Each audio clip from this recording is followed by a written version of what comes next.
आज बहुजनों के सारे संवैधानिक अधिकार खतरे में है। आरक्षण खतरे में है, संविधान खतरे में है, लोकतंत्र खतरे में है और हमारी नागरिकता, सब कुछ खतरे में है। तब भी समाज के कुछ गुलाम और गद्दार इसको खत्म करने वालों की गोद में बैठकर ऐश कर रहे हैं। कब करोगे इनकी पहचान? कब करोगे इन गुलामों गद्दारों की पहचान? और कब करोगे इन गुलामों और गद्दारों का सामाजिक बहिष्कार? आज चिंतन इस बात पर करना है। मैं बहुजन समाज के सभी बुद्धिजीवी लोगों से ये निवेदन करता हूं, अपील करता हूं कि समय बहुत बुरा आ गया है, आ रहा है। अगर हम सोते रहे तो फिर पछताएंगे। इन गद्दारों के लिए ज्योतिबा फुले ने भी कहा था कि सामाजिक कार्य करते समय हमें अपनों से ही लड़ना पड़ता है। आज मेरे अपने ही मेरी राह में बाधा डाल रहे हैं और ऊपर झूठे आरोप लगाते हुए घूम रहे हैं। ये ज्योतिबा फुले के साथ हुआ। बाबा साहेब डॉक्टर अंबेडकर ने 1956 में आगरा में बड़ा दुखी होकर कहा था कि मुझे मेरे समाज के पढ़े लिखे लोगों ने धोखा दिया। 1986 में गाजियाबाद में मान्यवर साहब कांसीराम ने बड़ा दुखी होकर के कहा था कि मैंने जिनको जय भीम कहना सिखाया और आज वही व्यवस्था के खिलाफ, जिनको व्यवस्था के खिलाफ लड़ना सिखाया, आज उनमें से बहुत सारे लोग ही मेरे खिलाफ लड़ रहे हैं। महापुरुषों के अनुसार हमें अपने लोगों से भी लड़ना पड़ता है। यानी बहुजन समाज में ही एक धोखेबाज वर्ग है, गद्दार वर्ग है, जो निहायत स्वार्थी वर्ग है और वो हमेशा रहा है। इन गद्दारों के लिए जिनकी तरफ इन तीनों हमारे महापुरुषों ने इशारा किया, बताया, इस वर्ग ने बाबा साहेब फूले साहब कांसीराम के समय में निजी स्वार्थ के लिए समाज को धोखा दिया। आज भी उस वर्ग के लोग समाज में हैं। क्या हमने उस धोखेबाज समूह की पहचान की या दूसरों को सिर्फ गाली देते रहेंगे? ये एक चिंतन का विषय है। आज इन पर हमने चिंतन मनन करना है, इन गद्दारों के बारे में सोचना है, समझना है। भारत में लोकतंत्र है, इसलिए जो राजा है, जो प्रधानमंत्री, मुख्यमंत्री है, वो चुनाव से बनता है। शासक बनना हर जागरूक समाज की इच्छा होती है, लेकिन कौन बनेगा राजा इस देश का, इस समाज की योजना और उसकी कार्य प्रणाली कर्म पर निर्भर करता है। शासक बनने के लिए और शासक बनने के बाद शासक बने रहने के लिए योजना और कर्म पर निर्भर करता है। अगर हम इतिहास की बात करें, हमारे समाज की स्थिति की बात करें, तो जिस प्रकार रामायण का जो वर्णन है, सुग्रीव की मदद से बाली और शंबुक ऋषि को मारा राम ने, प्रहलाद की मदद से होलिका और हिरण्याकश्यप का राज्य नष्ट किया, मारा, विभीषण की मदद से रावण को मारा और पूरे देश को आग में झोंक दिया। तो ये इन मारने वालों राम जैसे लोगों की ताकत और बुद्धि से नहीं हुआ था, बल्कि ये सब बाली, हिरण्याकश्यप, रावण में के समाज में छुपे हुए उन गद्दारों की वजह से हुआ था, जिनके कारण भारत के जो राजा थे, हमारे बहुजन समाज के जो राजा थे, उन गद्दारों के कारण देश गुलाम हुआ। हम भारत के लोग गुलाम हुए। आज तो हमारे समाज में अनेकों सुग्रीव हैं, अनेकों प्रहलाद हैं, अनेकों विभीषण हैं। इनका क्या करेंगे हम? कब सोचेंगे बारे में? जिस समय कहते हैं कि लंका जल रही होगी, पूरा देश तबाह हो रहा था, और लेकिन निजी स्वार्थों में डूबा हुआ विभीषण राम की गोद में बैठकर मजा ले रहा होगा।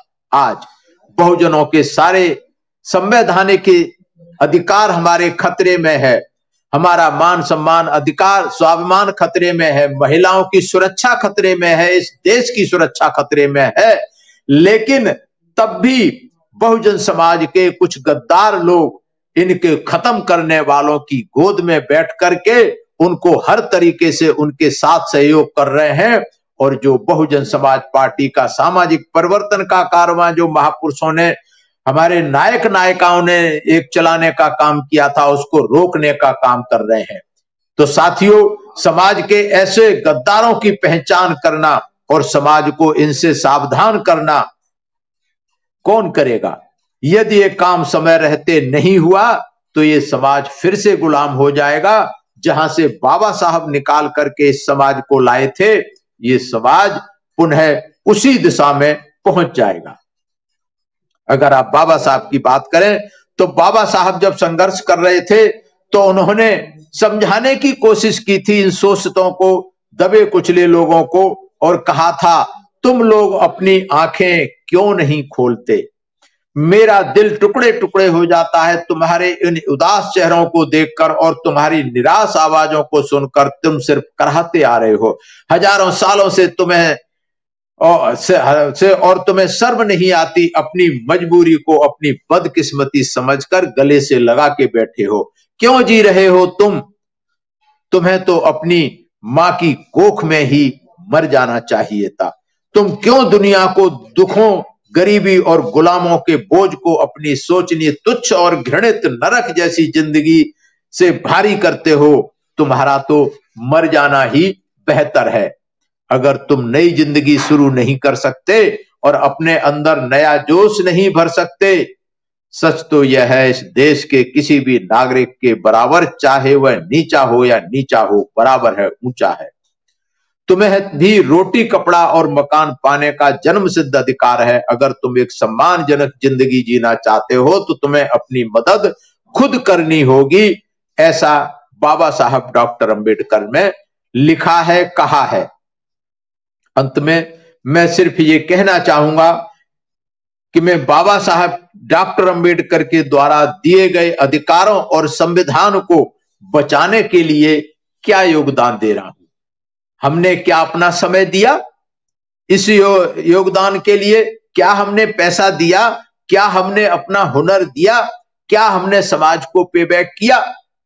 जो बाबा साहब डॉक्टर अंबेडकर ने भी कहा था कि हमें पढ़े लिखे लोगों को, जो लोग कमाई कर रहे हैं, उनको अपनी आमदनी का 5वां हिस्सा यानी 20% जो है, 20वां हिस्सा यानी 5% समाज के लिए देना चाहिए। तो क्या हम दे रहे हैं?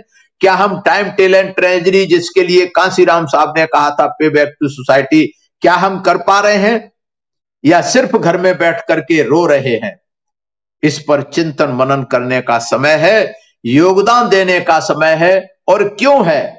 क्योंकि हमें जो कुछ मिला है, जो हमें पद, प्रतिष्ठा, पैसा आज मिला है, वो इन महानायकों और महानायिकाओं के त्याग, तपस्या, बलिदान के कारण मिला है। अगर हमारे समाज में ज्योतिबा फूले नहीं होते, सावित्रीबाई फूले नहीं हुए होती, तो हमें पढ़ने का अधिकार नहीं मिला होता। साहू जी महाराज और बाबा साहब नहीं हुए होते तो हमें रिजर्वेशन का अधिकार नहीं मिला होता। जैसे हमारे बाप दादे गुलामी करते करते मर गए, हम भी कहीं गुलामी कर रहे होते और आगे आने वाली पीढ़ी भी गुलामी करने को मजबूर होती। आज हालात देखें। बहुजन समाज के लोगों को, खास करके जो पढ़े लिखे लोग हैं, उनके लिए मैं कहना चाहता हूं कि जो कुछ हमारे गांव में था, घर में था, हमने खेत बेच दिया, गांव बेच के शहर में आ गए, शहर में एक घर बना लिया, घर में 4 कमरे बना लिए, 4 बच्चे हो गए, वो ले लिए, उनकी औलाद होगी। कल्पना कीजिए, बिजनेस हमारे पास है नहीं, खेती हमारे पास है नहीं, दुकान हमारे पास है नहीं, मकान हमारे पास है नहीं, तो क्या करेंगे? ये मजबूर होकर गुलामी के गर्त में जाना पड़ेगा। इसलिए हमें इन गुलामों, गद्दारों की पहचान करनी होगी और पहचान करके इनको समाज में बताना होगा, इन गुलामों, गद्दारों के बारे में। और इनके लिए हमें इनका सामाजिक बहिष्कार करना ही होगा, इसके अलावा कोई चारा नहीं है। अन्यथा आगे आने वाली संतानें गुलामी के गर्त में चली जाएंगी और उसके जिम्मेदार होंगे मैं और आप, कोई दूसरा नहीं। चिंतन मनन आपको करना है, सोचना आपको है। अगर आगे आने वाली अपनी पीढ़ी को बचाना चाहते हैं तो फिर हमें टाइम, टैलेंट, ट्रेजरी पे बैक करना ही होगा। अगर आपने अभी तक हमारा चैनल सब्सक्राइब नहीं किया है तो सब्सक्राइब करें और घंटी का बटन बिल्कुल भी दबाना ना भूलें ताकि सभी लेटेस्ट खबरें पहुंच सकें आप पे सबसे पहले।